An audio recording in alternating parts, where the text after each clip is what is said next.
Alléluia, gloire à l'Éternel, notre Dieu, notre Père. Bienvenue à tous, bienvenue à l'école de Yeshua, bienvenue donc pour cette Shabbat, cette 47e paracha qui s'appelle Réé, voix. Okay. On va remettre ces quelques instants au Seigneur. Père très saint, nous te rendons grâce dans le précieux nom de Yeshua. Merci Seigneur pour cette journée de Shabbat. Merci pour l'enseignement que tu vas nous donner en ce jour. Que ton nom soit béni, honoré de toujours et partout. Puissions-nous, Seigneur, encore plus s'attacher à toi, rester attachés à toi, le seul vrai Dieu, à la gloire de ton saint nom, au travers de Christ Yeshua, ton Fils bien-aimé, avec grâce et vérité. Nous te rendons grâce. Nous voici, Seigneur, devant toi. Oui, Seigneur, et nous voulons être tes serviteurs. Ton serviteur, ta servante, comme toi tu le veux, à la gloire de ton saint nom. Merci Seigneur pour cet enseignement que tu nous donnes. Alléluia. Amen. 47e paracha, première partie. Donc nous allons donc voir en fait cette paracha. Le calendrier apparaît donc à l'écran. Je vous rappelle, le calendrier va du 25 mars, mercredi 25 mars 2020 au 25 mars 2021. Nous sommes là dans le calendrier des jubilés messianiques. Ok, très important. Cette année 2020, comme je l'ai souligné déjà plusieurs fois, je le rappelle pour ceux qui écoutent pour la première fois, ok, 2020, c'est une année spéciale. C'est une année en fait où le calendrier solaire et le calendrier lunaire sont très proches l'un de l'autre, ils sont décalés seulement de 1 jour. C'est exactement la même configuration de temps que l'année où notre Seigneur Yeshua est mort sur la croix. Okay? Donc ceci en fait a lieu tous les 294 années, si ma mémoire est bonne. Donc ça c'est très important, cette configuration en fait du calendrier n'existera pas avant 294 autres années. Donc voilà pourquoi cette année est une année spéciale, une année prophétique tout à fait particulière où Dieu est en train d'enclencher un certain nombre d'événements au niveau mondial, bien évidemment. Nous le voyons en fait déjà avec le Covid-19, vous l'avez vu en fait ici, donc en fait c'est une pandémie même, en fait les gens appellent ça une pandémie, donc une épidémie mondiale, c'est une pandémie, et bien voilà, c'est Dieu qui interpelle les hommes et les femmes, afin que, comme c'est écrit à la fin du livre de l'Ecclésiaste, afin que tout homme, tout descendant d'Adam, plus précisément, tout descendant d'Adam, écoute les commandements de Dieu et les mette en pratique, bien évidemment. Donc là, nous allons donc étudier cette paracha. Allons à la page 32, puisqu'en fait ici, nous sommes au 5e mois de cette année spirituelle. Eh bien ici, nous y arrivons. 5e mois, nous y voici. 5e mois, donc vous le voyez en haut à droite, ok. Et nous sommes en fait ici, on le voit, ici, j'agrandis un tout petit peu, le 22 août 2020, c'est donc en fait le 30e jour, vous le voyez en fait ici à droite, 30e jour en fait ici du 5e mois.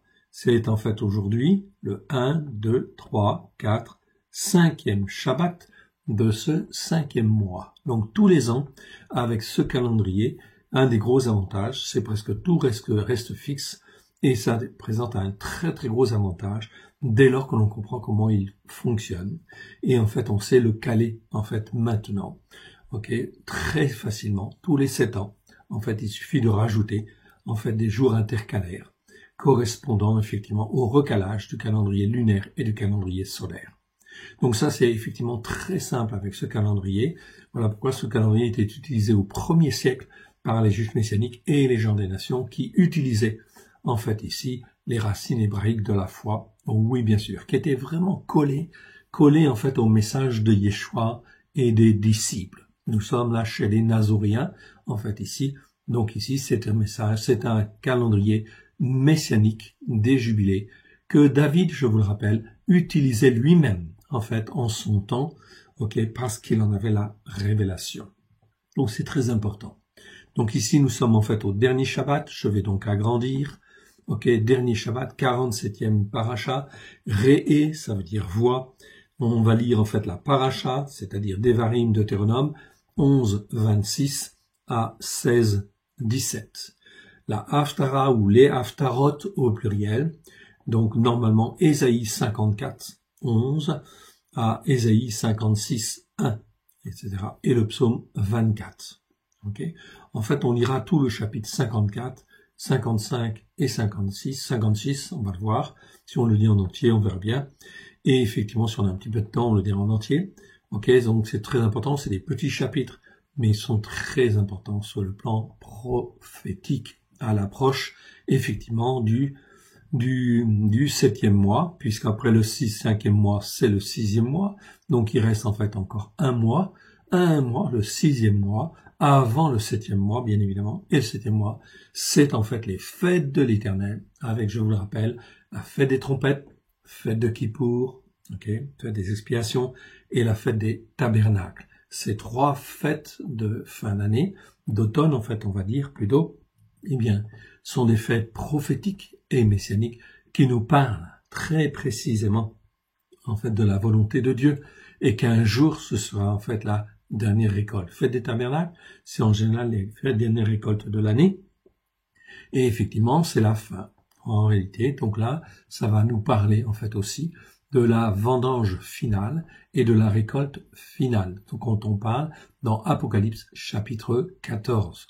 Donc tous les ans, ce sont comme des témoignages pour dire en fait aux hommes et aux femmes, un jour mes frères et sœurs, ce sera l'enlèvement. Un jour mes frères et sœurs, en fin de compte, eh bien ce sera la fin de ce temps en fait là. Okay.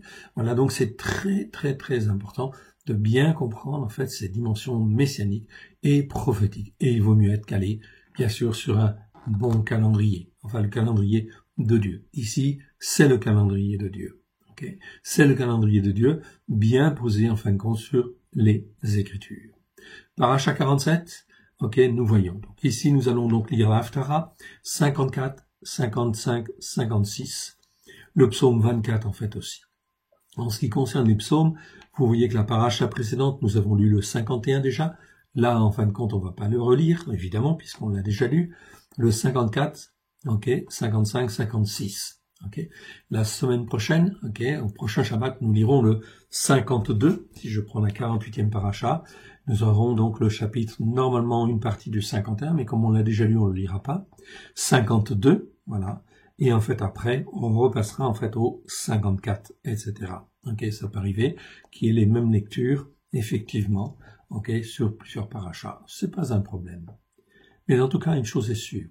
Ici, quand je regarde le découpage rabbinique que vous voyez là, Ésaïe 54 à 56, 1, ok, etc., et la suite, vous verrez que dans ces parachas, en fait, ici, ces haftarot, eh bien, on ne lit jamais, dans la tradition rabbinique, on ne lit jamais Ésaïe 53. 53, pourquoi? Parce que ça nous parle du Mashiach. Nous l'étudierons la semaine prochaine. On va pas le lire cette semaine, puisque j'ai 54, 55, 56 à lire. Mais la semaine prochaine, on lira le 52 et le 53. Ok? 53 qui nous parle bien évidemment de Yeshua, évidemment, dans une traduction un peu plus proche de l'hébreu d'une part, mais aussi, en fait, pour bien montrer, bien vous expliquer que dans la tradition juive, nos frères juifs ne sont jamais enseignés sur, en fin de compte, Ésaïe 53.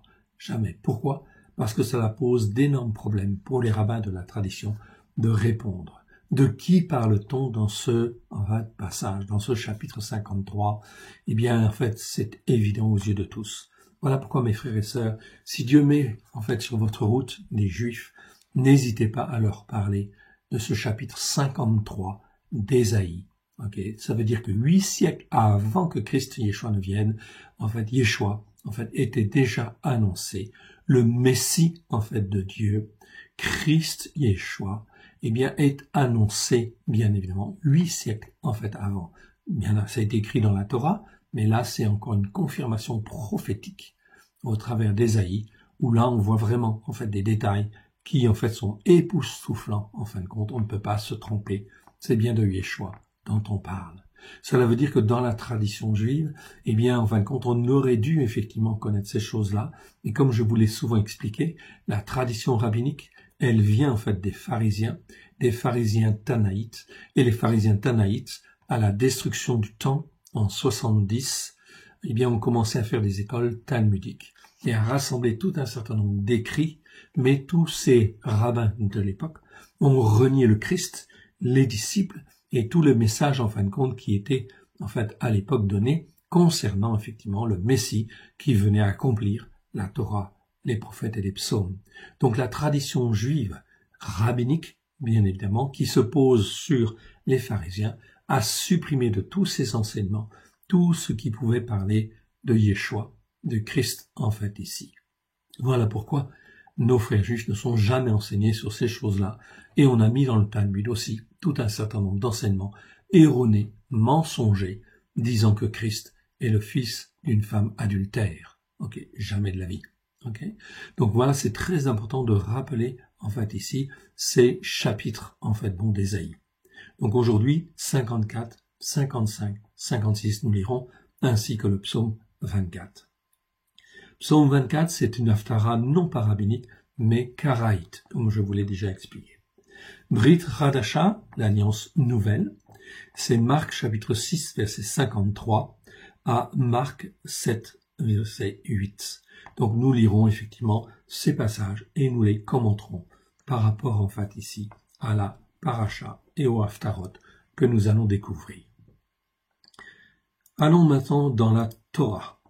Ici, nous sommes donc dans la 47e paracha. 47e paracha, Ré'é, ça veut dire voix, en fait, ici. Voix parce qu'en fait, les premiers versets, en fait, ici, vous voyez, c'est marqué voix. Voix, en fait, ici. Je mets aujourd'hui devant vous la bénédiction et la malédiction. Ok, très important. Donc, on retrouve, en fait, les passages que je vous ai lus tout à l'heure. Ok. Et en fait, ici, on commence en fait à lire. Ré, je vois, je mets aujourd'hui devant vous la bénédiction et la malédiction. Dans le titre de la paracha, en fait, ici, Ré, c'est toujours un des premiers mots du verset en fait en hébreu. Comme vous le voyez en fait ici, Ré, Anori, Noten lefanerem, Ayom berara, ou Kelala. Okay, donc très important, ce texte en fait en hébreu, en fait ici, vous voyez ici, c'est marqué Ré'é, ça veut dire voix. Okay, je mets ou je donne. Okay, je mets devant toi. Okay, donc je mets, c'est très bien. Je mets aujourd'hui, Ayom, devant vous, okay, devant votre face, la bénédiction et la malédiction. Donc à vous de choisir. Okay, c'est votre attitude de cœur qui va faire la différence. Voilà pourquoi Dieu sonde les cœurs, sonde les reins.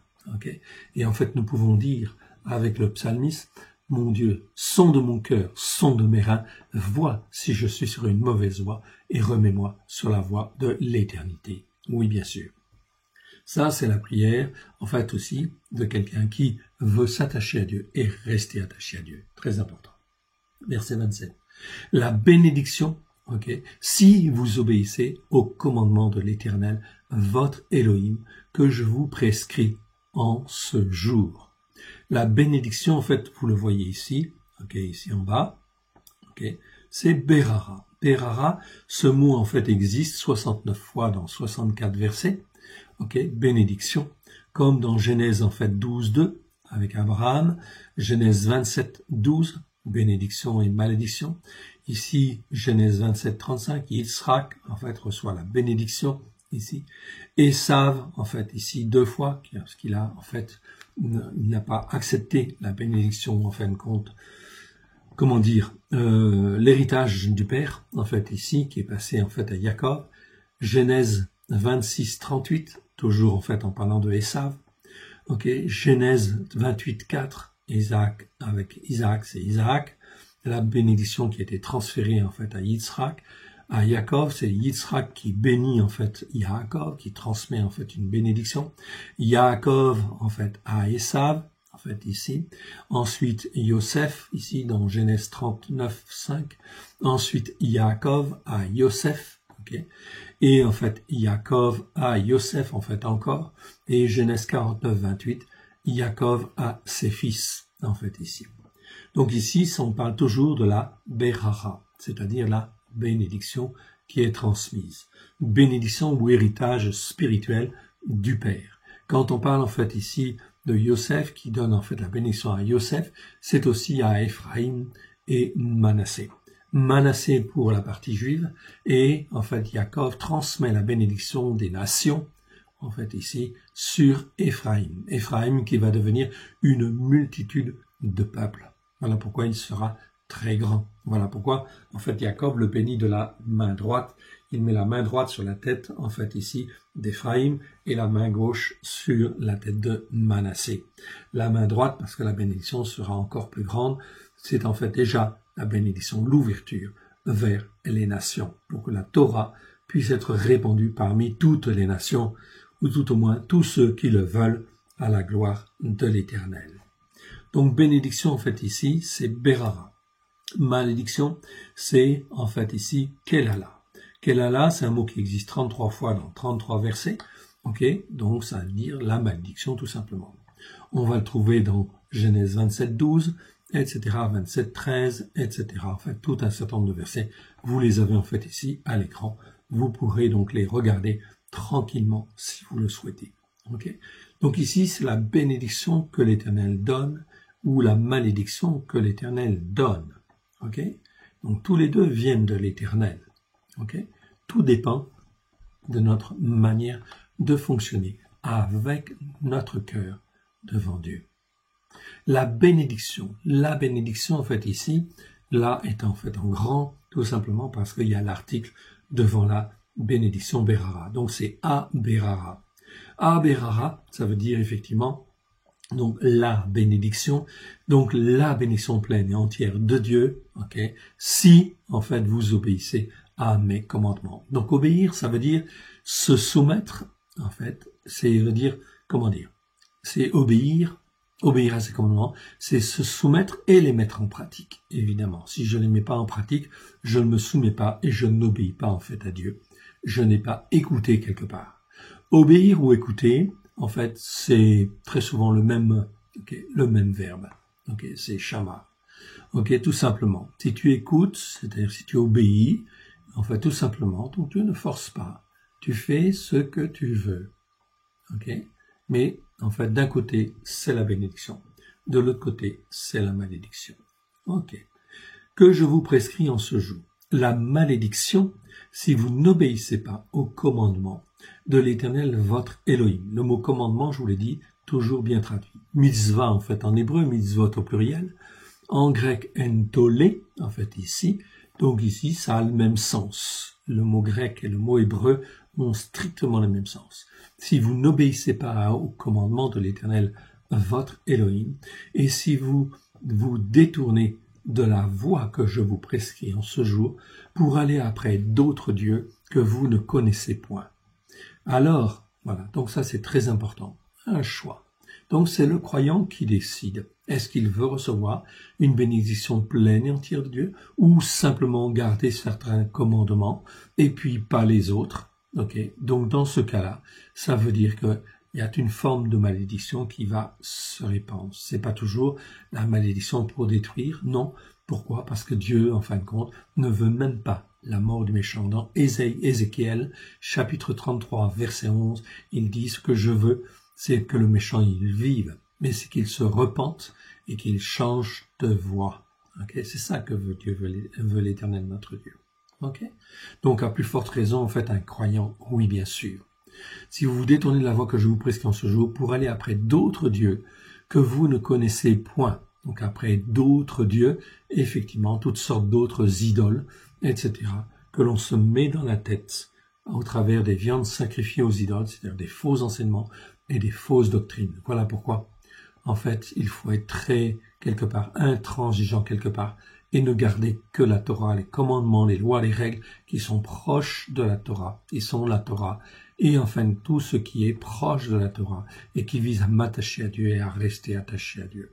Je le répéterai, en fait, je l'ai déjà répété plusieurs fois, je le répéterai en fait encore, nous n'avons pas de temps à perdre, surtout dans les temps qui viennent. Et lorsque l'Éternel, ton Elohim, t'aura fait entrer dans le pays dont tu vas entrer en possession, c'est-à-dire dans le pays en fait de la promesse, le pays en fait que Dieu t'a donné en fait aussi, s'il t'a fait des promesses, s'il veut te faire rentrer dans ton pays de la promesse, ton pays de la promesse, eh bien, c'est effectivement la réalisation de toutes les bénédictions si tu obéis, si tu te soumets en fait à Dieu et si tu écoutes bien ses commandements pour les mettre en pratique. Dieu va regarder, il va te faire traverser le désert, et il va voir si vraiment tu veux écouter et si tu veux mettre en pratique. Donc les choses sont très simples quelque part, en fait ici, et Dieu en fait ici éprouve, teste de manière à voir comment tu fais et ce que tu veux faire en fonction justement de ce que Dieu te donne et te révèle. Lorsque tu entreras dans le pays, en fait ici, dont tu prendras possession, Dieu dit en fait ici, au peuple d'Israël, tu prononceras la bénédiction sur la montagne de Garizim et la malédiction sur la montagne d'Ébal. Ces montagnes, on en a déjà parlé, on en reparlera peut-être. Donc ici, toutes les bénédictions devaient être prononcées sur le mont Garizim avec 6 tribus, et en fait la malédiction devait être prononcée sur le mont Ébal à côté, un peu plus petit, etc. Et effectivement par 6 autres tribus, tout simplement afin que tout le peuple puisse voir que d'un côté il y a la bénédiction, de l'autre côté il y a la malédiction. Et aujourd'hui c'est exactement pareil. Toi qui m'écoutes aujourd'hui, eh bien effectivement, c'est exactement pareil. Dieu met devant toi la bénédiction et la malédiction. Tu en as qu'à choisir. Il faut les lire, effectivement. Donc il faut lire la Torah, pour effectivement en fait les comprendre. Et elles perdurent dans le temps, oui bien sûr, donc elles n'ont jamais été abolies par Christ Yeshua. Non. Yeshua a dit dans Matthieu chapitre 5, verset 17, « Je ne suis jamais venu pour abolir la Torah et les prophètes, mais je suis venu pour l'accomplir. » C'est-à-dire remplir les cœurs qui le veulent de cette Torah avec grâce et vérité jusqu'à ce que ça déborde, jusqu'à remplir parfaitement, en fait, ici. C'est ça que veut dire le mot accomplir. Verset 18, pas un seul iota de la Torah ne disparaîtra, que tout ne soit accompli, c'est-à-dire que tout soit réalisé. Et on voit à travers des prophètes, il y a bien une restauration d'Israël et une restauration des peuples qui appartiennent à Dieu, à la gloire de son saint nom, en fait, ici. Et nous allons vivre, en fait, toutes ces périodes-là. Nous allons vivre toutes ces prophéties. C'est pour ça que ça va secouer très dur, pas dur, très, très dur. Voilà pourquoi il faut s'accrocher à l'Éternel. Ces montagnes ne sont-elles pas de l'autre côté du Yarden, derrière la voie de l'Occident? Ici, donc la voie, parce que c'est le mot derrière, en fait, ici, que l'on trouve, donc on va dire la voie plutôt, la voie de l'Occident, derrière la voie de l'Occident. Au pays des Kénaani, c'est mieux que chemin, en fait, ici, qui habitent dans la plaine vis-à-vis du Gilgal, près des chaînes de Morée, en fait, ici. Car vous allez passer le Yarden pour entrer en possession du pays que l'Éternel, votre Dieu, votre Elohim, en fait ici c'est Elohim, donc c'est Dieu pluriel, donc dans la seconde c'est mis Dieu, mais en réalité c'est votre Elohim. Donc ici ça permet de familiariser en fait les gens. Elohim c'est Dieu au pluriel, c'est en réalité le Père, le Fils et le Saint-Esprit, tout simplement, en réalité. Vous donne, vous le posséderez et vous y habiterez. Donc la prophétie est claire, en fait ici, la bénédiction est là, la malédiction sont là. Tu peux rentrer dans le pays, en fait, de la promesse que Dieu t'a donnée, mais attention, en fait, à toi, c'est très important et il faut les garder. Je rappelle que tous ces commandements, toutes ces lois, toutes ces règles, et tous ces jugements, il est absolument nécessaire d'avoir enfin Christ Yeshua, notre enseignant, notre maître, qui est là pour nous enseigner les Écritures avec grâce et vérité. Il est venu accomplir dans nos cœurs et nos vies cette Torah magnifique, à la gloire de l'Éternel.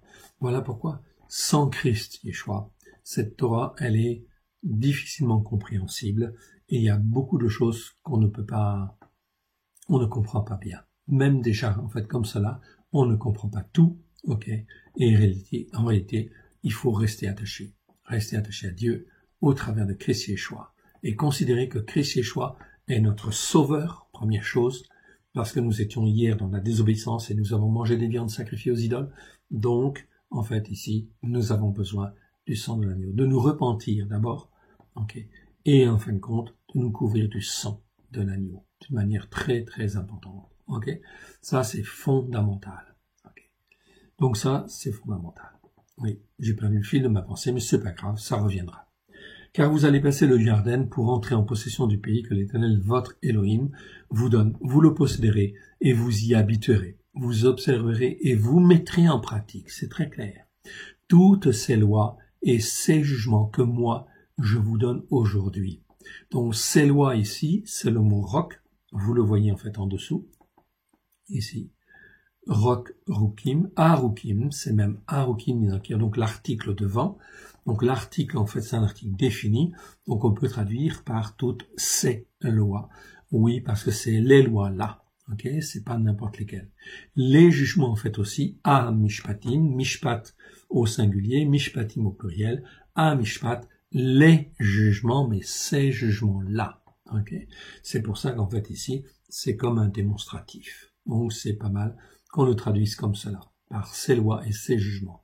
Ces lois et ces jugements, mais bien sûr, avec grâce et vérité, au travers de Christ Yeshua. Car toute la Torah, elle est bonne, elle est sainte, elle est pure. Donc nous devons effectivement l'écouter et la mettre en pratique, avec grâce et vérité. Paulos dira exactement la même chose. Nous le verrons dans les traductions, bien évidemment. Il n'a jamais contredit en fait cela. Ni Pétros, ni Yaakov, le frère de Yeshua. Okay. Tous les disciples ont enseigné de la même manière et sont exactement sur le même message de Yeshua, en fait, ici. Je vous rappelle qu'au 1er siècle, lorsque Yeshua, en fait, était là, était vivant, il ramenait les foules sur la Torah, les prophètes et les psaumes. Il n'y avait pas d'autres écrits, les écrits des évangiles, des bonnes nouvelles, les différentes versions des bonnes nouvelles sont écrites 30 ans plus tard. Donc, effectivement, au début, il n'y a aucun problème. On était bien sur la Torah, les prophètes et les psaumes, sans ambiguïté. Les déviations arrivent dès lors qu'en fait le maître n'est plus là, les disciples sont plus là, et il faut qu'il y ait en fin de compte ces dérives pour nous donner l'exemple.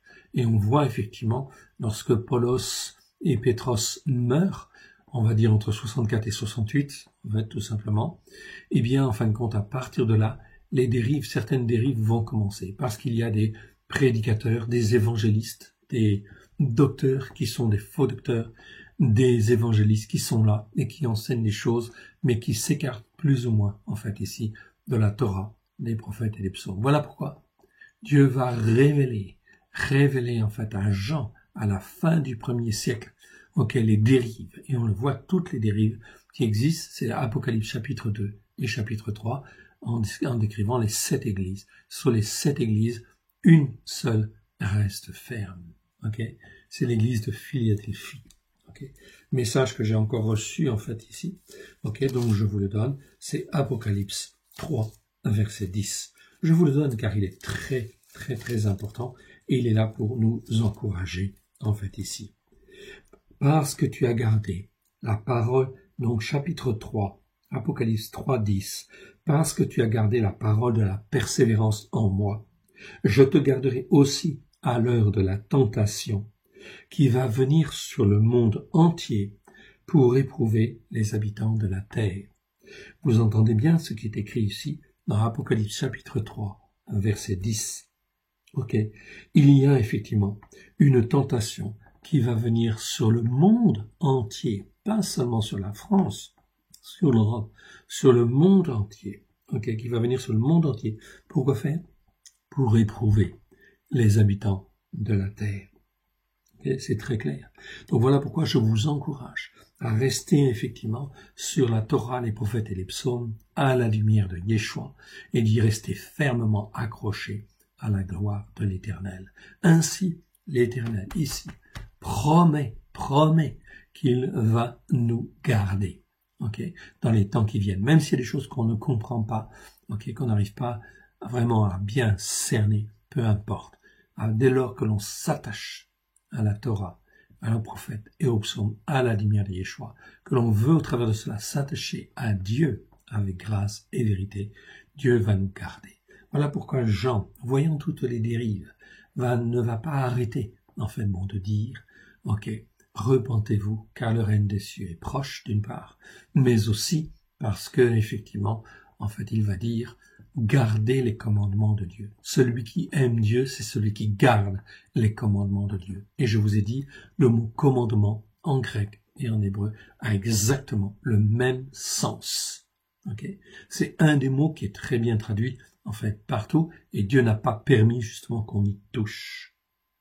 Et c'est pour cela que je vous attire votre attention sur, en fait, Apocalypse chapitre 2, versets 18 à 29. En particulier, vous pouvez lire toutes les églises, en fait, ici, mais l'église de Thyatire, en fait, parle de la femme Jézabel, qui enseigne des viandes sacrifiées aux idoles, c'est-à-dire des fausses doctrines, des faux enseignements, et qui fait que, en fait, ici, Dieu le permet. Pourquoi? Parce qu'il te laisse libre le choix. Tu choisis entre la bénédiction et la malédiction. Si tu veux écouter des enseignements qui sont des viandes sacrifiées aux idoles, c'est ton problème. Ok, c'est ton choix. Mais apprends à discerner. Car si tu suis ces enseignements, ça veut dire qu'effectivement, cela va attirer sur toi, non pas la bénédiction, mais des malédictions. Ok, plus ou moins importantes, selon les viandes sacrifiées que tu manges. C'est-à-dire selon la pollution spirituelle que tu manges et auquel tu adhères. Ok, c'est ça qui est important. Donc c'est pour ça qu'il faut être vraiment exclusif. Okay, quand on est serviteur de Dieu, serviteur de Elohim, on n'accepte rien à côté. Du reste, ce mot-là, Elohim, on le voit très bien, 373, 14 versets. Eh bien, en fait, dans ces 374 versets, le terme Elohim, eh bien, ça nous parle d'Abraham, la foi d'Abraham, d'Isaac, de Jacob, de David, de Moshe, en fait, ici, qui est appelé serviteur de Elohim, ou en fin de compte, ici, en fait, aussi, David, homme de Elohim, etc. Tous les autres sont des serviteurs de Elohim, c'est-à-dire du seul Dieu unique et vrai. Et quand on s'attache au seul Dieu unique et vrai, on écoute ses lois, on écoute ses jugements, on écoute ses règles, etc. Ok. Et ça, c'est très important. Et on les met en pratique. Et dès lors que tu commences à mettre en pratique, tu vas pas tout savoir tout de suite. Ça n'a pas d'importance. Ce qui est important, c'est la disposition de cœur. Si tu as une disposition de cœur vraiment pour t'attacher à Dieu et rester attaché à Dieu, ça, c'est super. Ok. Gloire à l'Éternel. On continue. On arrive au chapitre 12. 12 en fait ici. Voici les lois et les jugements. Encore, il y a donc l'article en fait ici devant ces mots-là. Les lois, c'est-à-dire rukim, comme vous le voyez en fait ici en bas. Ok, je vous le rappelle en fait ici. Ok. Arukim, ok, roc en fait au singulier, ok, rukim en fait au pluriel, arukim quand c'est les lois ou ces lois. 127 fois dans 124 versets, ça veut dire ce qui est ancré, gravé, ce qui est écrit soit dans les habitudes des hommes, soit dans l'univers, ok. Au pluriel, ce mot devient rukim, bien sûr, ok. Le mot est utilisé la première fois dans, en fait, Genèse 47, 22. Peu importe. En fait, ici, c'est très important, c'est des lois. Ces lois, c'est des choses immuables qu'on ne peut pas changer. Que tu sois croyant, pas croyant, c'est pareil. Comme, je donne un exemple. Le soleil se lève à l'est, il se couche à l'ouest. Ça, c'est un roc. C'est une loi immuable inscrite dans l'univers. Ok? Donc ça, c'est des lois. Ces lois-là, tout le monde doit les respecter. On est obligé de les respecter parce que c'est des lois de la nature, c'est des lois de l'univers. Et d'autres lois, c'est pas forcément en fin de compte des lois de la nature, c'est des lois que toi tu choisis de suivre ou de pas suivre. Donc, si tu les suis, eh bien ça va amener forcément et inévitablement la bénédiction. C'est ça qu'il faut que tu comprennes. Ok? Ça, c'est très très important. Mishpat, les jugements en fait ensuite. Ici, c'est les jugements. Et les jugements avec grâce et vérité. Ici, c'est pas les ordonnances, c'est pas les préceptes non plus. Ce mot-là est souvent traduit, en fait, déformé comme cela. Ici, nous avons un mishpatim, ok. Mishpat au singulier, mishpatim au pluriel, un mishpatim avec l'article devant. Je rappelle, en hébreu, on n'a pas toujours l'article. C'est bien les jugements de Dieu. C'est-à-dire les manières de voir, les manières de juger, en fait, de Dieu. Ok, c'est d'apprendre à juger comme Dieu juge. Ça, c'est un apprentissage. Hein. En fait, on va à l'école, tout simplement. Ok. Voici les lois et les jugements que vous observerez et que vous mettrez en pratique aussi longtemps que vous y vivrez dans le pays dont l'Éternel, l'Élohim de vos pères, vous donne en possession. Donc si en fait Dieu t'a donné une prophétie que tu allais faire ceci ou que tu allais faire cela, eh bien effectivement quand tu commences à faire ceci ou commences à faire cela, eh bien en fin de compte il faut respecter les lois et les règles de Dieu, bien sûr, et les jugements de Dieu. Sinon ton ministère va pas aller très loin et en fait tu vas avoir des tas de problèmes, etc. Et tu vas te dire mais pourquoi il y a ces problèmes-là? Bien tout simplement parce que tu n'as pas écouté et tu n'as pas observé et mis en pratique comme Dieu le voulait. Verset 2. Vous détruirez tous les lieux ou les nations que vous allez chasser. Okay? Vous détruirez tous les lieux où les nations que vous allez chasser servent leur Dieu. Sur les hautes montagnes, sur les collines et sur tout arbre vert. Sur les hautes montagnes, ce qui est le plus élevé, tu dois le détruire. Sur les collines, tu dois le détruire. Et sur tout arbre vert, en fait ici. Pourquoi tout arbre vert? Parce qu'en fait on se mettait à l'ombre des arbres, tout simplement pour, en fait, faire des sacrifices, en fait ici, prier, faire des idoles, etc. Voilà pourquoi on parle des arbres verts. C'était des lieux de culte, en fait ici, tout simplement. On ne faisait pas un lieu de culte en plein soleil. Non, a priori non. On se mettait à l'ombre. À l'ombre quoi? D'un arbre vert. C'est-à-dire un arbre qui a des racines, qui trouve de l'eau, etc. et qui va donner de l'ombrage et un petit peu de fraîcheur. Voilà pourquoi les arbres verts étaient souvent des lieux de culte idolâtre. Le Seigneur dit ici, vous détruirez tous les lieux où les nations où vous allez chasser servent leur Dieu, sur les hautes montagnes, sur les collines et sur tout arbre vert. On est là bien dans le spirituel, sur toutes les montagnes spirituelles sur lesquelles tu as pu aller. Il faut détruire ça dans ta tête. Ça ne veut pas dire qu'il faut que tu le détruises physiquement. Ça, c'est pas ton problème. Ok? Tu n'as pas à faire ça. Mais tu dois, tant que c'est pas ton pays. Si tu es propriétaire du pays, chez toi, oui. Ok? Tu dois le faire. Dans ta maison, ok? Dans ta propriété, oui, tu dois le faire. Tout ce qui représente, en fait, ici, c'est, en fait, montagnes, ces collines, ou ces arbres verts, ces lieux de culte. Tous ces lieux de culte, ça doit être pas laissé de côté. Non. Ça doit être détruit, annulé, annihilé, afin qu'aucune influence spirituelle ne puisse agir dans ta vie. Selon le zèle que tu vas avoir, eh bien, tu auras effectivement bénédiction ou malédiction. Okay? Donc ça, c'est très important. Vous renverserez leurs autels. Ici, c'est bien renverser. Okay? C'est pas détruire, c'est effectivement, j'ai vérifié en fait le mot. Ici, le mot, en fait, ici, c'est bien natats. Natats au piel, mais au piel parfait. Parfait, ça veut dire qu'en fait, c'est quelque chose qui est accompli au moment où tu parles. Okay? Vous renverserez et vous déchirez. Donc ici, c'est vous renverserez. Ça doit être un accompli, c'est-à-dire que ça doit être parfaitement fait. Okay? Vous renverserez les autels. Okay? Vous briserez leurs statues. Vous brûlerez au feu les idoles de Asherah. Okay. Dans certaines Bibles, Astarté, en hébreu c'est Asherah. Okay.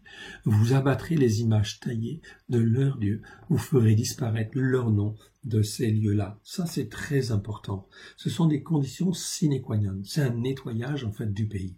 Tu conquiers le pays, Dieu te donne un pays, alors nettoie. Okay. Si Dieu te donne en fait de régner en fait ici ou de régner là, eh bien il faut nettoyer dans ce secteur le mieux possible, afin effectivement qu'il n'y ait pas d'influence, ni sur toi, ni sur ce que le Seigneur te donne en partage. Verset 4. Si vous n'agissez pas ainsi à l'égard de l'Éternel votre Dieu, mais vous le rechercherez, vous n'agirez pas ainsi à l'égard de l'Éternel votre Dieu, c'est-à-dire que vous ne ferez pas d'idolâtrie, mais vous le chercherez à sa demeure, et vous irez au lieu que l'Éternel votre Dieu choisira parmi toutes vos tribus pour y placer son nom. Donc les lieux de culte étaient très centralisés, c'était Jérusalem. Pour éviter quoi? Pour éviter les dérives, tout simplement, en fait, ici. Donc aujourd'hui, on n'a pas besoin effectivement, en fait, ici, d'avoir un lieu de culte, en fait, ici, commun à tous, bien évidemment. Sauf, quand même, que ceci nous parle. C'est-à-dire, en fait, ici, c'était rappelé que le lieu de culte principal, c'est quoi? C'est Jérusalem. Et aujourd'hui, nous ne devons jamais oublier que l'Éternel Dieu réside, en fait, ici, à Jérusalem. Et que tout est centré sur Jérusalem, bien évidemment. Donc, dans les temps actuels, nous devons nous tourner vers Jérusalem. Et ce qui n'est pas conforme à ce qui se passe, ce que Dieu, en fait, a voulu pour Jérusalem, ou dans Jérusalem, dans la Jérusalem spirituelle, eh bien effectivement, nous devons en fait ici nous en séparer. Choisira parmi toutes vos tribus pour y placer son nom. Dieu a toujours son nom là-bas. Le temple, mes frères et sœurs, va être reconstruit. Okay. Non pas que nous ayons spécialement besoin d'un temple si nous sommes messianiques, mais en réalité, en fait, il y en a besoin. Pourquoi? Parce que c'est le témoignage, l'exemple de la volonté de Dieu. L'exemple, c'est le témoignage de la volonté de Dieu d'être au milieu de son peuple, juif et non juif. Cela va revenir bien évidemment. C'est là que vous présenterez vos sacrifices d'élévation. Donc vos sacrifices d'élévation, vos sacrifices d'offrande, je vous rappelle, c'est traduit par holocauste la plupart des temps. Donc c'est des sacrifices pour s'élever vers Dieu. Okay. Donc c'est en fait des holas, bien sûr, mais pas holocauste. Holocauste, c'est une mauvaise traduction. Ce sont des sacrifices pour s'élever vers Dieu. Donc c'était des sacrifices entièrement consumés par le feu. Donc si je veux m'approcher de Dieu, eh bien en fin de compte, la meilleure offrande que je puisse lui faire, c'est de m'offrir moi-même entièrement en fait à Dieu. Donc ici, c'est là que vous présenterez vos sacrifices d'élévation, vos sacrifices d'offrande, vos dîmes. N'oubliez pas les dîmes, ça c'est très important, sinon ça attire des malédictions, ça c'est clair. Les offrandes par élévation, ce que je veux offrir à Dieu et que je considère comme étant consacré, soit en fin de compte parce que ça a été balancé devant Dieu, soit en fin de compte ça a été offert par élévation. Ici les offrandes par élévation de vos mains, vos offrandes en accomplissement d'un vœu, vos offrandes volontaires et les premiers-nés de vos gros et votre menu bétail. Toutes ces offrandes, tous ces sacrifices et ces offrandes, eh bien, en fin de compte, ça devait se faire toujours centralisé sur Jérusalem.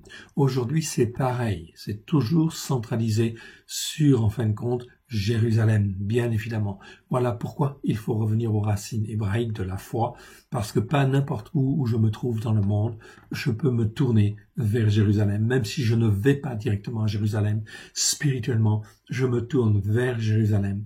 Pourquoi? Parce que c'est la ville du grand roi. C'est là où viendra régner notre Seigneur Yeshua pendant 1000 ans, en fait, ici. C'est donc très important. C'est là que vous mangerez devant l'Éternel, votre Elohim, et que vous et vos familles vous ferez servir à votre joie tous les biens par lesquels l'Éternel, votre Elohim, vous aura béni. Donc, ici, c'était en fait le but de se réjouir devant l'Éternel. Aujourd'hui, en fait, bien sûr, vous pouvez vous réjouir chez vous, oui, bien sûr, surtout avec le Covid-19 et effectivement ce qui va venir. Donc, vous ne pouvez pas forcément vous rassembler. Alors, faites-le dans vos maisons, bien sûr, pour vous réjouir devant Dieu. Peut-être avec quelques personnes que vous invitez, qui vous ont chers ou à qui vous voulez témoigner. Oui, bien sûr, parce qu'ils veulent bien écouter. Tout cela, en fait, ici, va engendrer de la bénédiction. Verset 8. Vous n'agirez point donc comme nous le faisons maintenant ici, où chacun fait ce qui lui semble bon, dit Moshe, parce que vous n'êtes pas encore arrivés dans le lieu de repos et dans l'héritage que l'Éternel, votre Elohim, vous donne. Quand on passe le Jourdain, ça veut dire qu'on rentre dans son héritage. Spirituellement, c'est pareil. On passe le Jourdain, ça veut dire qu'en fait on franchit une frontière, et là on rentre dans le pays de la promesse que Dieu nous a donnée. C'est-à-dire les promesses qu'il a pu nous donner, nous dire tu vas faire ceci, tu vas faire cela.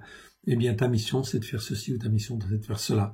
Là tu rentres dans le pays de Canaan et tu as intérêt à écouter et à obéir, bien évidemment, et à mettre en pratique. Pourquoi? Pour avoir le soutien plein et entier de Dieu. Sinon, tu n'auras pas une bénédiction pleine et entière. Vous n'agirez donc pas comme nous le faisons maintenant, et chacun fait ce qui lui semble bon, parce que vous n'êtes point encore arrivés dans le lieu de repos, dans l'héritage que l'Éternel, votre Elohim, vous donne. Mais vous passerez le Yarden, et vous habiterez dans le pays dont l'Éternel, votre Elohim, vous mettra en possession. Donc l'Éternel, votre Elohim, vous mettra en possession. C'est Dieu qui choisit les temps et les circonstances. Voilà pourquoi nous ne devons pas, quand Dieu, en fin de compte, ici, nous dit, tu vas, en fait, rentrer dans le pays de Canaan, si les enfants d'Israël étaient rentrés de leur propre chef, ça posait un problème. Non, c'est avec Dieu et en suivant le chef de l'armée de l'Éternel. Oui, bien sûr, qui est Christ. Donc il ne faut jamais, en fin de compte, aller quelque part sans Christ Yeshua devant soi. Ok. Mais vous passerez les Jardins et vous habiterez dans le pays que l'Éternel, votre Elohim, vous mettra en possession. Il vous donnera du repos après vous avoir délivré de tous vos ennemis et qui vous entourent, et vous vous établirez en sécurité, en fait, ici. Ok, c'est très important, plutôt que d'être attaqué systématiquement, en fait, ici. Ok. Aujourd'hui, en fait, vous voyez Israël, vous voyez les Palestiniens. Palestiniens, c'est les Philistins, hein. En réalité, c'est le même nom, c'est le même mot. Ok. Eh bien, les Palestiniens, en fait, sont là comme, en fin de compte, comme des aiguillons, etc., sur le flanc, en fait, d'Israël. Pourquoi? Parce qu'Israël n'a pas obéi, n'a pas écouté, en fait, ici. Donc, il sera toujours, en fait, là, jusqu'à, en fait, ici, jusqu'à ce que le Messie revienne, pratiquement. Ok. Tout simplement parce que, en fait, ici, c'est une question d'obéissance et de soumission. Mais c'est un exemple pour nous. Tout ce qui se passe pour Israël, voilà pourquoi nous devons bénir Israël, prier pour Israël, oui, bien sûr, et c'est un exemple, en fait, ici. Alors il y aura un lieu que l'Éternel, votre Elohim, choisira pour y faire résider son nom. Très important. Oui, je disais, en fin de compte, oui, que Israël est un exemple. Oui. Parce que si Dieu juge, en fait, ici, son propre peuple, ok. Ne croyez-vous pas qu'il va juger aussi les autres nations? Oui, bien sûr. C'est écrit dans Jérémie 25, chapitre 25, où Dieu dit à Jérémie, prends la coupe, ok. La coupe, en fin de compte, des malédictions, etc. Tu la prends, en fin de compte, et tu la donnes, effectivement, à toutes les nations. Donc Dieu va juger, et on rentre, en fait, dans cette période. C'est là que je continue. C'est là que vous présenterez tout ce que je vous ordonne, vos sacrifices d'élévation, vos sacrifices d'offrande, vos dîmes. Okay? Donc les dîmes, c'est pareil.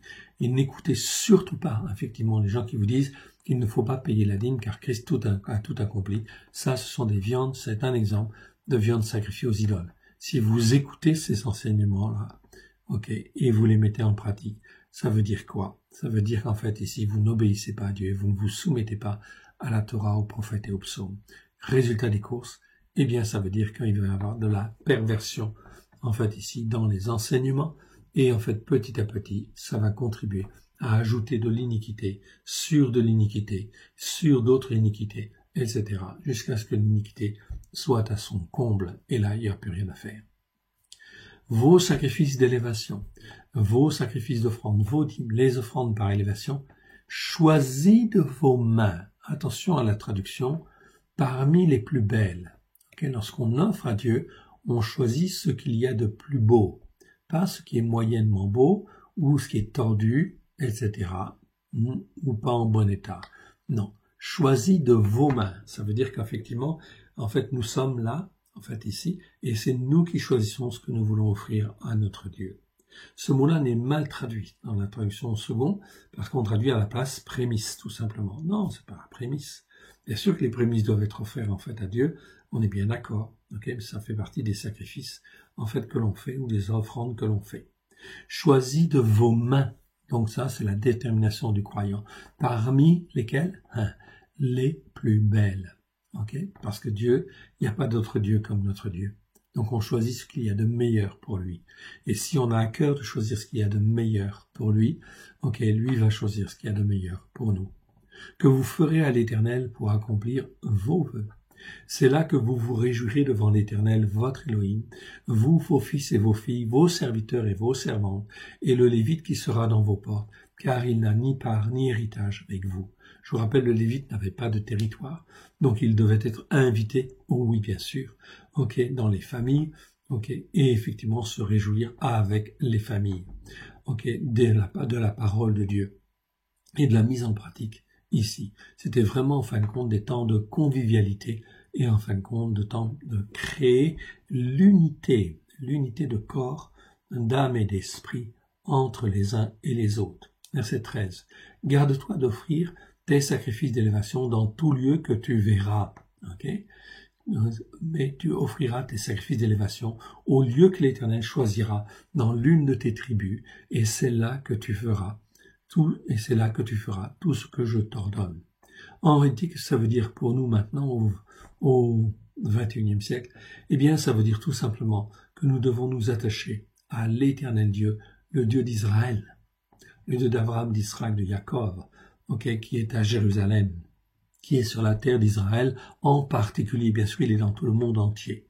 Mais en réalité, c'est vers cela que nous devons nous tourner. Et nos sacrifices d'élévation, notre offrande, doit aller au Dieu d'Israël, au Dieu d'Abraham, de Yitzhak et de Jacob, et à personne d'autre. Donc il ne faut pas se tromper. Néanmoins, quand tu en auras le désir, tu pourras tuer du bétail et manger de la viande dans toutes tes portes. Si tu écoutes et tu obéis, tu peux manger de la viande, en fait, ici, dans tes portes, chez toi, c'est pas un problème, selon la bénédiction que l'Éternel, ton Elohim, t'accordera. Ici, donc Dieu, en fait, en fonction de ton écoute et de ta mise en pratique, Dieu va bénir. Mais cela peut prendre un peu de temps, quand même, parce que Dieu veut voir vraiment si tu t'accroches ou si tu t'accroches pas. Que l'Éternel, ton Elohim, t'accordera. Celui qui sera impur et celui qui sera pur pourront en manger, comme on mange de la gazelle et du cerf. Donc c'était des animaux cachers, donc on pouvait en manger, oui bien sûr. Donc ici, tu pourras manger du bétail, etc. Sauf, en fait, du cochon. Enfin, c'est pas du bétail, en général. Seulement, vous ne mangerez pas le sang. Tu le répandras sur la terre comme de l'eau. Donc attention au sang. Il faut bien que la viande soit vidée de son sang. Si elle est en fait un petit peu saignante, eh bien, il vaut mieux bien la cuire. En fait, ici. Ça c'est très important. Parce qu'on ne doit pas en fait manger de sang. Donc il faut effectivement prendre en fait de la viande qui a été bien saignée. Donc vous pouvez prendre de la viande cachère, mais il n'y en a pas partout en fait en France. Donc vous pouvez prendre de la viande, prenez de la bonne viande quand même, et puis faites sortir en fait le sang, en pressant bien sûr en fait la viande, par exemple, en fait ici. Maintenant, si vous voulez aller loin, vous pouvez la tremper dans du sel et de l'eau, etc. Faire comme les rabbins en fait le font, les traditions rabbiniques le font. Vous pouvez, c'est comme il vous convient, etc. Mais en réalité, en fait ici, vous pouvez donc manger de la viande que vous achetez dans les supermarchés, etc. en prenant un petit peu de précaution, bien évidemment. Prenez surtout de la viande bien cuite. Tu le répandras sur la terre comme de l'eau. Tu ne pourras pas manger dans tes portes la dîme de ton blé, de ton mou, de ton huile, ni les premiers-nés de ton gros et de ton menu bétail, ni aucune des offrandes que tu auras faites en accomplissement d'un vœu, ni tes offrandes volontaires, ni les offrandes par élévation de vos mains. Donc ces choses-là ne pouvaient pas être mangées chez soi. Oui, bien sûr, ça devait être mangé devant l'Éternel, parce que l'Éternel voulait que tu te réjouisses, et que tu te réjouisses avec d'autres. Donc en fait, il y a des temps en fin de compte comme cela, où en fin de compte, la dîme en fin de compte ici, eh bien en fin de compte, elle va servir aussi à partager avec d'autres, et se réjouir avec d'autres. Le but de cela, c'est quoi? Eh bien, c'est une communion fraternelle qui doit effectivement s'instaurer et se mettre en place petit à petit, notamment tous les 3 ans, en fait, ici. On continue, chapitre 12. Mais c'est devant l'Éternel ton Elohim. Vous voyez, ça souligne bien, en fait, ici, devant l'Éternel ton Elohim, que tu les mangeras, dans le lieu que l'Éternel ton Elohim choisira, toi, ton fils et ta fille, ton serviteur et ta servante, et le Lévite qui sera dans tes portes. Et c'est devant l'Éternel ton Elohim que tu feras servir à la joie tous les biens que tu posséderas. Oui, bien sûr. Ainsi, aussi longtemps que tu vivras dans ton pays, garde-toi de délaisser le Lévite. Très important. Le Lévite, c'est en fait ici, hier, c'est celui qui enseignait, qui chantait, qui enseignait, qui chantait, qui rendait en fait aussi des jugements, etc. On se servait de Lévite parce qu'il connaissait bien en fait la Torah. Donc effectivement, le Lévite, c'est celui qui t'enseigne, tout simplement. Et ça, c'est très important en fait ici. Lorsque l'Éternel ton Elohim aura élargi tes frontières, comme il te l'a promis et que le désir de manger de la viande te fera dire « Je voudrais manger de la viande », tu pourras en manger selon ton désir. Si le lieu que l'Éternel ton Elohim aura choisi pour y placer son nom est éloigné de toi, tu pourras tuer du gros et du bétail, comme je te l'ai prescrit, et tu pourras en manger dans tes portes selon ton désir. Donc ce n'est pas interdit de manger de la viande, pourvu que ce soit de la viande cachère, de la viande en fait conforme à l'Écriture, ce que l'Écriture nous dit. Tu en mangeras comme on mange la gazelle et du cerf. C'était donc des exemples. Celui qui sera impur et celui qui sera pur en mangeront l'un et l'autre, en fait, ici. Il n'y a pas donc de distinction. Vous pouvez donc tous manger. Seulement, garde-toi de manger le sang, car le sang, c'est l'âme. Oui, le sang est dans l'âme, en fait, ici. Ça, c'est très important, en fait, ici, de bien comprendre ça. Petit b, en fait, ici, l'âme, c'est nefesh. Ok. Voilà, on le voit, en fait, ici en dessous. Âme, parfois traduit par la vie, chez certains traducteurs. Enfin, le sang, c'est la vie, oui, bien sûr. Mais en fait, ici, le mot en hébreu, c'est nefesh. C'est l'âme. Donc, il y a une relation entre l'âme et le sang. Okay. Voilà pourquoi c'est très important. Le sang véhicule, en fait, ici, tout un héritage spirituel quelque part. Voilà pourquoi c'est extrêmement important de ne pas manger de sang, en fait, ici, parce que le sang véhicule des choses, autre chose. Il donne la vie, oui, d'accord, la vie de Dieu.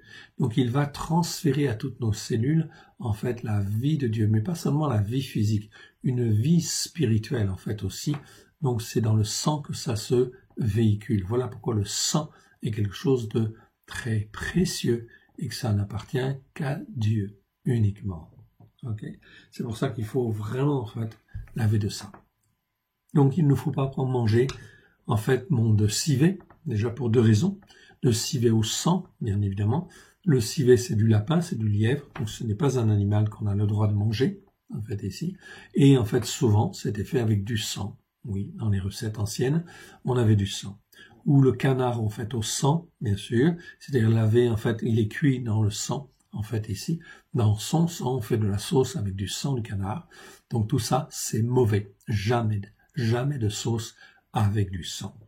Tu ne mangeras pas l'âme avec la chair, en fait, ici. C'est apprendre à distinguer, en fait, ici, ce qui est bon et ce qui est mauvais.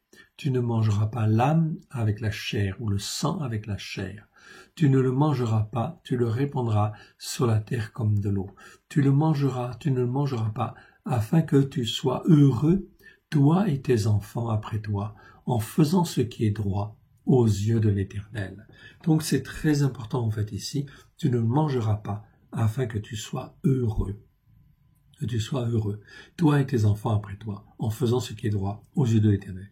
Mais les choses que tu voudras consacrer et les offrandes que tu feras en accomplissement d'un vœu, tu iras les présenter au lieu qu'aura choisi l'Éternel. Donc hier, c'était à Jérusalem, c'était au temple, bien sûr. Aujourd'hui, tu peux le faire en fait dans le secret, en fait, de ta chambre, chez toi. Oh, oui, bien sûr. Okay. Mais si tu fais un vœu, si tu t'engages avec tes lèvres, okay, sache que tu es engagé dans les lieux célestes et qu'il faut accomplir ce vœu. Tout ce qui est sorti de ta bouche, si tu es un homme, ça doit être en fait accompli. C'est très important. C'est une question, d'intégrité en fait spirituelle devant l'Éternel notre Dieu. Sinon, tu vas être coupable devant l'Éternel Dieu. Si la femme ou la fille en fait un vœu, eh bien, en fin de compte, elle est sous l'autorité ou la puissance spirituelle de son mari, dont, en fait, le mari ou le père a 24 heures pour délier la femme ou la fille d'un vœu qu'elle aurait pu faire d'une manière un peu trop rapide, trop inopinée, etc. ou mal appropriée, en fait, ici. Passé ce délai de 24 heures, l'homme, en fin de compte, qui sait, le mari, ou le père qui sait, en fait, s'il ne dit rien pendant les 24 heures, il n'a pas dénoncé le vœu de sa fille ou le vœu de sa femme, eh bien, effectivement, dans ce cas-là, le vœu de la femme ou le vœu de la fille sont valables et ils doivent être respectés. S'ils ne sont pas respectés, cela va entraîner des conséquences. Bien sûr, ces conséquences, on ne les voit pas tout de suite, mais cela ajoute. Cela ajoute en fin de compte des péchés ou des transgressions. Et cela ajoute en fait ici, quelque part, de l'iniquité. L'iniquité, c'est les conséquences, on va dire, en fait aussi, des péchés, transgressions, en fait ici, et de toutes les malédictions qui font que, en fait, on est de moins en moins bien et de moins en moins dans le plan de Dieu. Et de plus en plus aveuglé, quelque part. On ne voit pas. Quand on ne voit pas, c'est parce qu'il y a de l'iniquité dans nos cœurs et dans nos vies. Ok, ça c'est souvent, très très souvent le cas et la raison. Tu offriras tes sacrifices d'élévation, la chair et le sang, sur l'autel de l'Éternel ton Élohim. Dans tes autres sacrifices, le sang sera répandu sur l'autel de l'Éternel ton Élohim, et tu mangeras la chair. Garde et écoute toutes ces choses que je t'ordonne, afin que tu sois heureux, toi et tes enfants après toi, à perpétuité en faisant ce qui est bien et ce qui est droit aux yeux de l'Éternel notre Élohim. Parfois on ne comprend pas toute la dimension spirituelle de ce qui est écrit, mais peu importe, c'est en fin de compte, il faut marcher par la foi. C'est très important, c'est ça qui est important. Ou comprendre la dimension spirituelle qu'il y a derrière tel verset ou tel autre verset. Okay, c'est très important. C'est ce que Yeshua en fait nous révèle dans le Nouveau Testament en disant en fin de compte que il nous donne une capacité à réfléchir, dianoia, ça j'en ai parlé. On ne doit pas traduire ce mot-là par pensée, mais c'est une capacité à réfléchir. Et que toute ta capacité à réfléchir doit être là pour essayer de saisir le mot ou le sens d'un verset, en fait, ici. Okay?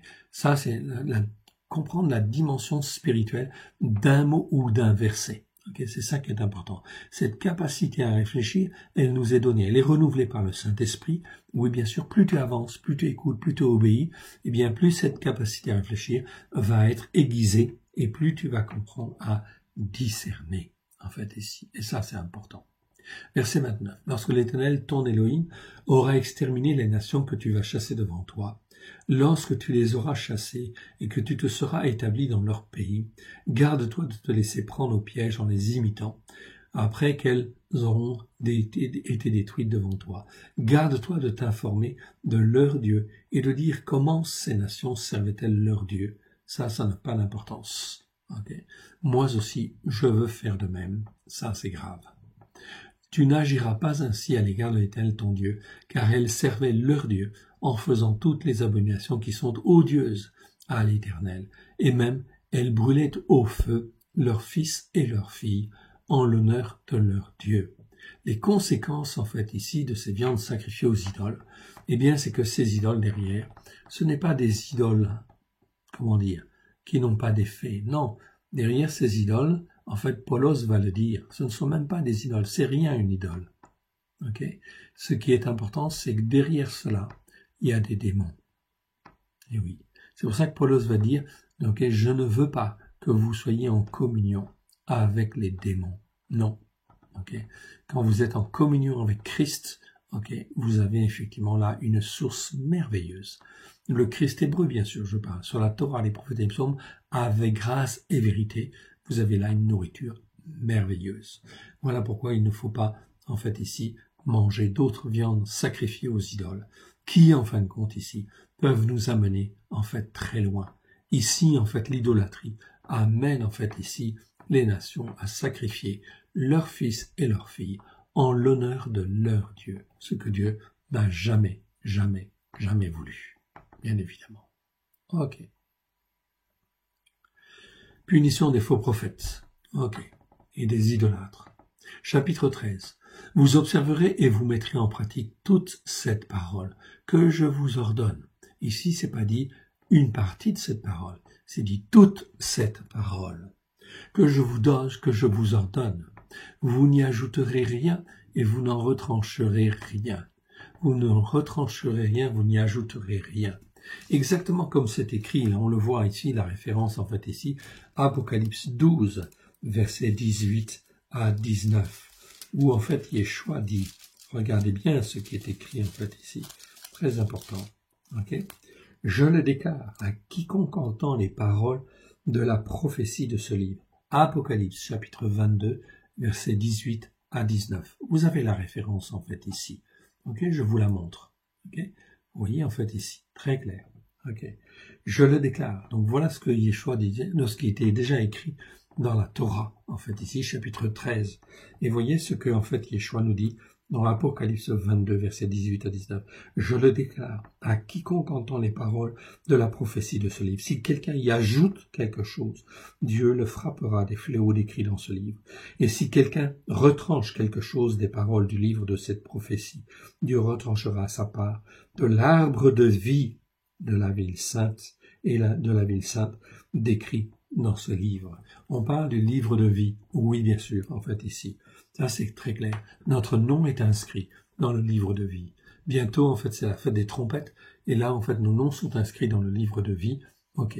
Et en fait, est-ce que nous voulons que notre nom soit toujours inscrit dans le livre de vie? Alors, il y a des conditions d'écouter et de mettre en pratique pour que son nom reste dans le livre de vie et que le sang de l'agneau puisse toujours faire son travail de sanctification, de purification, car nous ne sommes pas parfaits.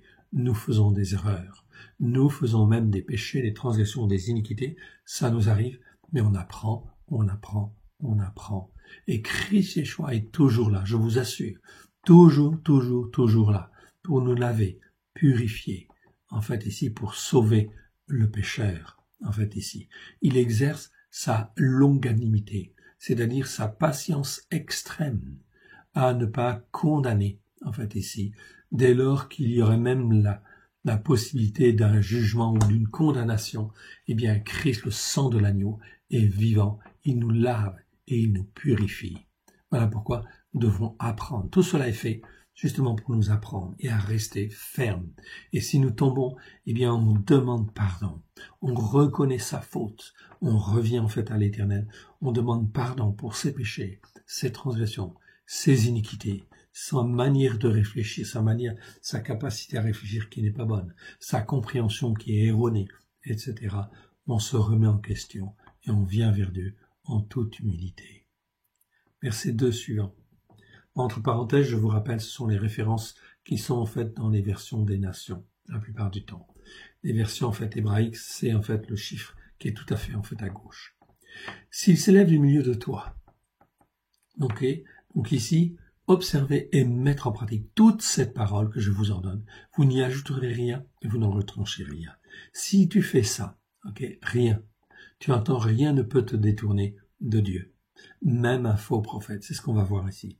S'il s'élève au milieu de toi un prophète ou un songeur qui t'annonce un signe ou un prodige, car il y a en fait des hommes, si en disant spirituels, mais qui ne sont pas en relation en fait avec Dieu, avec le seul Dieu unique et vrai, Dieu d'Abraham, d'Israël, de Jacob. Ils reçoivent des choses, oui, c'est vrai, mais cela vient en fin de compte, ne vient pas de Dieu. Cela vient effectivement de Satan. Cela vient en fin de compte de Jézabel, de la puissance de Jézabel, qui a des faux prophètes et des prophètes de Baal et des prophètes d'Astarté. Donc il peut arriver qu'un prophète ou un songeur se lève, mais ce n'est pas un prophète de Dieu. S'il s'élève au milieu de toi, comment je le reconnais? Simplement, s'ils sont d'accord avec la Torah ou pas. S'ils ne sont pas d'accord avec la Torah, ça pose un problème de véracité. Sur quelles racines sont-ils? Et s'ils ne sont pas sur les bonnes racines, comment vont-ils t'enseigner? Et en fin de compte te guider. S'il s'élève au milieu de toi un prophète ou un songeur qui t'annonce un signe ou un prodige, et qu'il y ait accomplissement du signe et du prodige dont il t'a parlé en disant « Allons après d'autres dieux, des dieux que tu ne connais point, et servons-le. » Autrement dit, en fait ici, c'est pas parce qu'il y a un signe, un prodige, une guérison par exemple, ou une délivrance, etc. Est-ce que cela vient bien de Dieu? Fais attention, mon frère, ma sœur, car dans les temps qui viennent, il y aura des signes et des prodiges mensongers, en fait, ici. Cela veut dire des guérisons apparentes, ou des prodiges qui sont faits, mais qui sont là pour séduire, qui sont là pour égarer, mais qui ne sont pas là pour accomplir la volonté de Dieu. La volonté de Dieu, c'est toujours, toujours, toujours sur la Torah, les prophètes et les psaumes. Ça, c'est une certitude. Dans les temps qui viennent, c'est un critère essentiel, en fait, pour savoir si ça vient de Dieu ou si ça ne vient pas de Dieu. Qu'il y ait accomplissement d'un signe, d'un prodige dont il t'a parlé, en disant « Allons après d'autres dieux, des dieux que tu ne connais point, et servons-les », bien évidemment. Ils ne vont pas te dire que c'est d'autres dieux, bien évidemment, mais ils vont dire « c'est Dieu ». En réalité, non, ce n'est pas Dieu. Ils vont utiliser les mêmes mots, etc., pour te séduire et t'égarer. Le mot Dieu est utilisé à toutes les sauces, en fait, ici. Allah est Dieu, en fait, aussi. Ok? Mais Dieu, est-ce que ce Dieu-là, c'est notre Dieu? Non. Notre Dieu, lui, il a un fils. Allah n'a pas de fils. Donc, Allah n'est pas notre Dieu. Ok? C'est très important de faire le distinguo, en fait, ici. Tu n'écouteras pas les paroles de ce prophète. La Bible est très claire.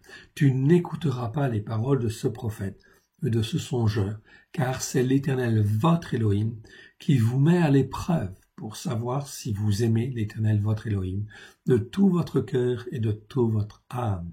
C'est très important, ça. Ok? Donc ici, on ne se moque pas de Dieu. Est-ce que tu veux t'attacher à Dieu, pas t'attacher à Dieu? Eh bien, il vaut mieux s'attacher à Dieu. Si tu restes attaché à Dieu, et en fait, dans ton cœur, tu as la volonté de vouloir t'attacher à Dieu, ok, de tout ton cœur et de toute ton âme, eh bien, dans ce cas-là, en fait, c'est ce que Yeshua dit, hein, tu aimeras l'Éternel, ton Dieu, de tout ton cœur, de toute ton âme, ok? Il va rajouter, même, et de toute ta capacité à réfléchir. Dianoia. C'est pas penser, ou c'est penser dans le sens de capacité à réfléchir.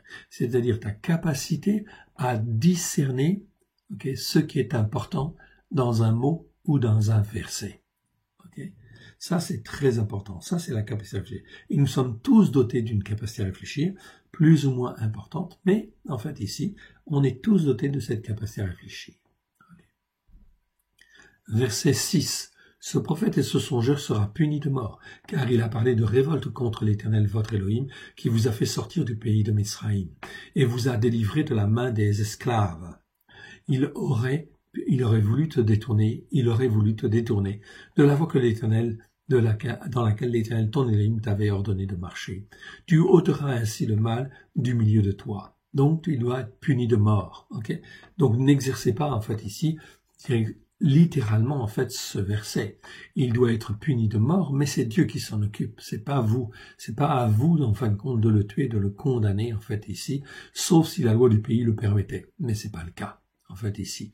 Donc vous n'avez pas le droit en fin de compte d'infliger ce jugement-là. C'est Dieu qui l'a fait, qui le fera. Okay? Mais vous, ça veut dire quoi? Ça veut dire que vous devez rejeter complètement et fermement tout ce qu'il a pu dire. Okay? Pourquoi? Parce qu'il entraîne à la révolte, oui bien sûr, contre Dieu. Et vous a délivré la maison d'esclavage. Il aura voulu te détourner de la voie dans laquelle l'Éternel ton Dieu t'avait ordonné de marcher. Tu ôteras ainsi le mal du milieu de toi. C'est pour ça qu'en Israël, eux, ils devaient être punis de mort. Oui, bien sûr. Pourquoi? Pour ne pas apporter de fausses doctrines, en fait, ici, dans le pays d'Israël. Dès lors qu'Israël n'est pas ferme, ou n'a pas été ferme, en fait, ici, dans ces choix-là, ça veut dire effectivement, eh bien, qu'il y a des fausses doctrines. Ok, comme vous le voyez, en fait, aujourd'hui, c'est le cas, en fait, ici, en Israël. Ok, normalement, c'est la terre de Dieu. C'est la terre où la Torah devrait être écoutée et mise en pratique. Okay. Et à travers de Christ, avec grâce et vérité. Voilà pourquoi les choses ne se sont pas faites comme ça. Okay. Et en fin de compte, elles doivent être corrigées petit à petit. Et elles vont se corriger, oui bien sûr. Si ton frère, fils de ta mère ou ta fille, ou ton fils ou ta fille, ou la femme qui repose sur ton sein, ou ton ami, que tu aimes comme toi-même, t'incite secrètement en disant « Allons et servons d'autres dieux, que ni toi ni tes pères n'avaient connus, d'entre les dieux des peuples qui vous entourent, près de toi, au loin de toi, d'une extrémité à la terre à l'autre, tu n'y consentiras pas et tu ne l'écouteras pas. » Très important en fait ici. Ne pas écouter en fait ici. Si tu as entendu, ok, bon, très bien. Tu as entendu, tu as écouté déjà en fait au début, mais il ne faut pas que tu écoutes avec ton cœur. Donc il faut que tu rejettes cela parce que ça va produire des racines en fait ici de faux enseignements dans ton cœur et ça va mettre le doute en fait ici à un moment donné ou à un autre. Okay, voilà pourquoi le Seigneur dit, tu n'y consentiras pas et tu ne l'écouteras pas. Tu ne jetteras pas sur lui un regard de pitié, tu ne l'épargneras pas, tu le couvriras, tu ne le couvriras pas. Okay. Mais tu le feras mourir, en fait, ici, sur la terre d'Israël. Hier, c'était comme ça, pour éviter la corruption. Aujourd'hui, ça doit disparaître de ta vie, en fait, ici. Toutes ces influences mauvaises qui sont là, qui sont comme des viandes sacrifiées aux idoles, tout cela doit disparaître de ta vie. Ta main se lèvera la première sur lui pour le mettre à mort, et la main de tout le peuple ensuite. Pourquoi? Eh bien tout ça, ça veut dire qu'on était impliqué en fait ici. Donc ta main se lèvera la première. Donc aujourd'hui, on ne va pas jeter des cailloux. En France, ce sont des lois qui ne sont pas autorisées, bien évidemment. Ok, on n'a pas le droit et on n'a pas sur Israël en fait ici. Donc ici, on doit vraiment, en fin de compte ici, faire ce que Dieu demande en fait ici, avec grâce et vérité, sachant que Dieu ne veut pas la mort du méchant. Je rappelle Ézéchiel, chapitre 33, verset 11. Okay. Dieu ne veut pas la mort du méchant, ce qu'il veut, c'est qu'il se repente, et qu'il change de voie, qu'il se repentisse, qu'il se repente et qu'il change de voie, qu'il s'attache à Dieu. Voilà pourquoi, en fin de compte, il faut tolérer, en fait, ici, ces choses-là, mais ne rien avoir à faire avec. Tu le lapideras et il mourra parce qu'il a cherché à te détourner de l'Éternel, ton Élohim, qui t'a fait sortir du pays de Misraïm, de la maison des esclaves. Maison des esclaves, pas maison de servitude. En réalité, en hébreu, c'est avadim. Donc avadim, c'est des esclaves. Donc de l'esclavage, de tous les esclavages que tu pouvais avoir. Donc Dieu veut te libérer de ça. Et en fait, il ne faut pas créer des liens spirituels ou des liens d'âme. C'est ça qui est très important. Donc il faut se préserver. Il en sera ainsi afin que tout Israël entende et craigne que l'on ne commette pas, que l'on ne commette plus un acte aussi criminel au milieu de toi. Détourner quelqu'un de la bonne voie, c'est un acte criminel. Voilà pourquoi le message de Yeshua est très clair depuis en fait 2000 ans. C'est le message d'un Nazoréen, d'un consacré consacrant. Et voilà pourquoi, en fin de compte ici, Dieu a racheté au travers de Christ beaucoup d'âmes. Et ces âmes sont enseignées, en fait, pas toujours comme il le faut, et on leur fait manger des viandes sacrifiées aux idoles en leur disant « tu vas adorer ceci » ou « tu vas en fait faire le culte des saints, le culte de la Vierge » ou en fait pratiquer ceci ou pratiquer cela. Ce n'est pas conforme. Si ce n'est pas conforme à la Torah, aux prophètes et aux psaumes, c'est quoi? C'est de la viande sacrifiée aux idoles. C'est donc ça, c'est très important de bien comprendre cela. Donc, cela veut dire qu'il faut rejeter complètement ces enseignements-là, bien évidemment, et éliminer de sa vie ces personnes qui nous enseignent ces choses-là. Couper les liens d'âme et couper les liens spirituels. Voilà pourquoi, en fait, ici, on dit que c'est un acte criminel au milieu de toi que de détourner un peuple. Yeshua a racheté beaucoup d'hommes, depuis des siècles déjà, en fait, ici. Qu'est-ce qu'on en a fait? Et c'est un acte criminel, en fait, ici, que détourner, en fait, ici, ces croyants qui ont été rachetés par Christ Yeshua, de les détourner des racines hébraïques de la foi pour les amener sur les racines de l'empereur romain Constantin. On en est là. C'est un acte criminel, quelque part.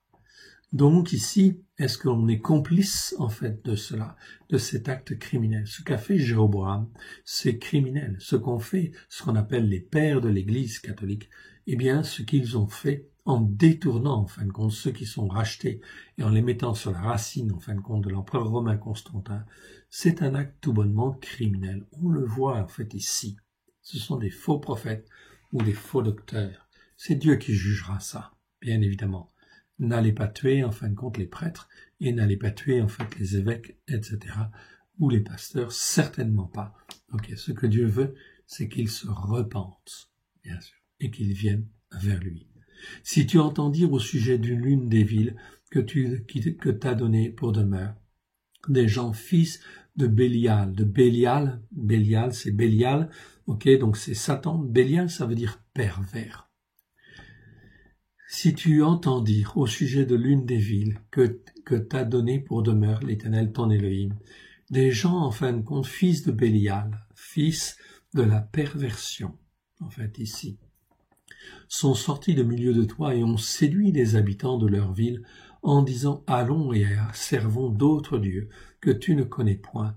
Tu feras des recherches, tu examineras, tu interrogeras avec soin. » Donc là, il y a bien une enquête qui doit être faite, bien évidemment. La chose est-elle la vérité? Est-elle vérité? Le fait est-il établi? Cette abomination a-t-elle été commise au milieu de toi? Donc là, il y a bien une abomination dans cette déviance par rapport au message messianique du Christ, en fait, au 1er siècle. Alors tu frapperas du tranchant de l'épée les habitants de cette ville, et tu la dévoueras par interdit, avec tout ce qu'il s'y trouve, et tu en passeras le bétail au fil de l'épée. Donc ici, en fait, la ville devait être dévouée par interdit, parce qu'elle enseignait des choses fausses, et elle détournait le peuple de la vérité. C'est très clair ce que dit la Torah. C'est dur, en fait, à entendre, mais, ok. Cela veut dire, en fait, il faut se repentir, en fait, ici. Ok.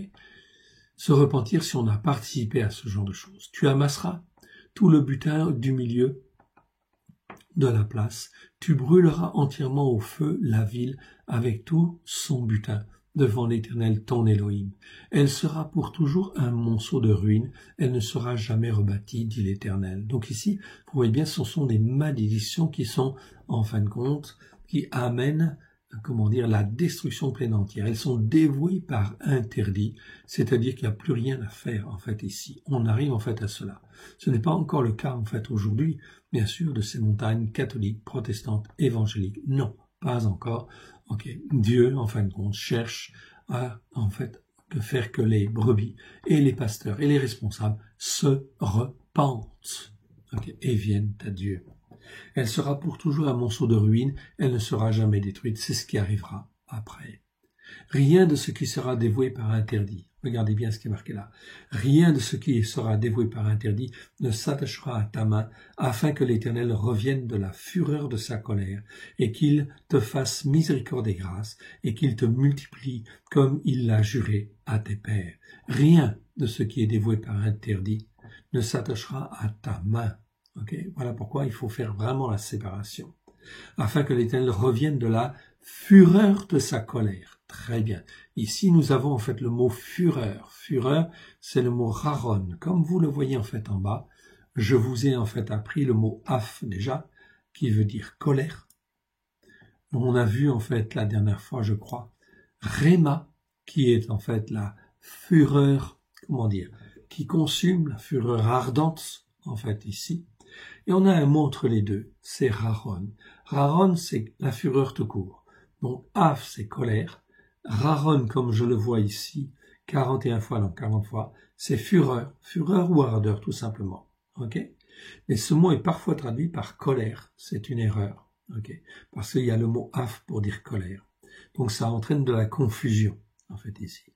Ok? Mais ici, en fait, on est dans une colère ardente, donc une fureur, on va dire. Okay. Au point de consumer. Dans le psaume 88, verset 17, le mot est au pluriel, raronim. Okay. On peut alors mieux traduire en disant les ardeurs de la colère, bien sûr. Fureur ou ardeur, les ardeurs de la colère, bien sûr. Là, c'est très bien. Les flots de ta colère, on peut dire aussi. Voici les 40 versets dans la Louis II NEG. Bon, ils sont pas tous là, tous les 40, c'est les premiers. Exode 15, 7. Par la grandeur de ta majesté, tu renverses tes adversaires, tu déchaînes ta colère, raron. Ici, en fin de compte, non, on devrait dire ta fureur, parce que c'est pas le mot af. Elle les consume comme du chaume. Pourquoi les Égyptiens, diraient-ils, c'est pour leur malheur qu'ils les ont fait sortir. C'est pour les tuer dans les montagnes et pour les exterminer de dessus la terre. Reviens de l'ardeur de ta colère. Là, c'est très bien traduit. Vous voyez, le mot colère, c'est le mot af, et raron, c'est fureur, ou c'est ardeur. Très bien. Donc là, c'est bon. Reviens de l'ardeur de ta colère. Repens-toi du mal que tu veux faire à ton peuple. Ok? Ça, c'est Moshe qui intercède. Il comprenait bien ces nuances, en fait, ici. Ok? Et enfin, Nombre 25, verset 4. L'Éternel, dans la version seconde, l'Éternel dit à Moshe, assemble tous les chefs du peuple et fais prendre les coupables devant l'Éternel en face du soleil, afin que la colère ardente de l'Éternel se détourne d'Israël. Ok, ça aurait été mieux de dire, afin que la fureur de la colère de l'Éternel se détourne d'Israël. Enfin ici, on a traduit le nom raron par un adjectif ardente. On peut l'accepter en fait quand même, ok, mais ce serait mieux la fureur de la colère pour être plus rigoureux, plus strict. Donc je rappelle, af, ça veut dire colère. Raron, ça veut dire fureur. Réma, ça veut dire réma, ça veut dire fureur ardente ou fureur qui consume, en fait ici, qui détruit, en fait ici. Voilà pourquoi les mots sont très proches, en fait ici, en hébreu, et effectivement, on a pu les confondre, ou effectivement, il n'y avait pas de système informatique avant, donc en fait, regardez toujours le même sens pour le même mot, c'était peut-être pas toujours facile, je suis d'accord, on est d'accord. Mais ici, en fin de compte, on va essayer de corriger. Donc nous, dans nos Bibles, quand c'est le mot af, c'est toujours colère, quand c'est le mot haron, c'est toujours fureur, quand c'est le mot réma, c'est toujours fureur ardente, ou fureur qui consume, en fait ici, ou qui détruit. Voilà donc qui est plus clair. Ok.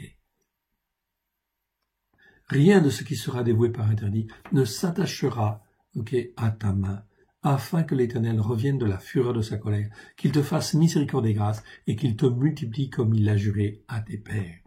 Si tu obéis, mes frères et sœurs, il faut bien comprendre qu'on est dans un combat spirituel. Nous n'avons pas à combattre la chair et le sang. Non, jamais. C'est écrit dans Éphésiens. C'est donc très important. Mais nous avons à combattre contre les dominations. Je vous lis le verset. Vous le connaissez. Parce que j'ai ma petite Bible. Voilà. Éphésiens. Voilà. Éphésiens chapitre 6. Vous pouvez le prendre en fait aussi si vous le voulez. Je vous donne la référence. Voilà.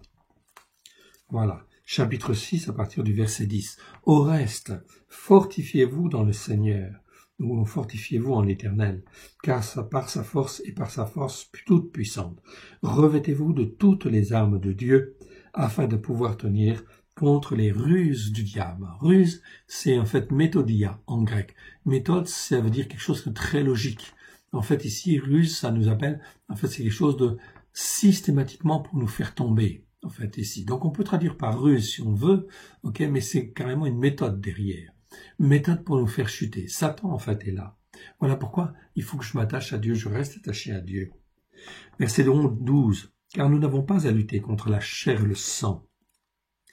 Éphésiens chapitre 6, verset 10 à 14, on va lire. Verset 12 nous dit « Car nous n'avons pas à lutter contre la chair et le sang, mais contre les dominations, contre les autorités, contre les princes de ce monde de ténèbres, contre les esprits méchants dans les lieux célestes. C'est pourquoi prenez toutes les armes de Dieu, afin de pouvoir résister dans le mauvais jour et tenir ferme après avoir tout surmonté. Tenez donc ferme, ayez à vos reins la vérité pour ceinture, revêtez la cuirasse de la justice, mettez pour chaussure à vos pieds le zèle que donne l'évangile de paix. Prenez par-dessus tout cela le bouclier de la foi avec lequel vous pourrez éteindre tous les traits enflammés du malin. Prenez aussi le casque du salut et l'épée de l'esprit, qui est la parole de Dieu. Faites en tout temps, par l'Esprit, toutes sortes de prières et de supplications.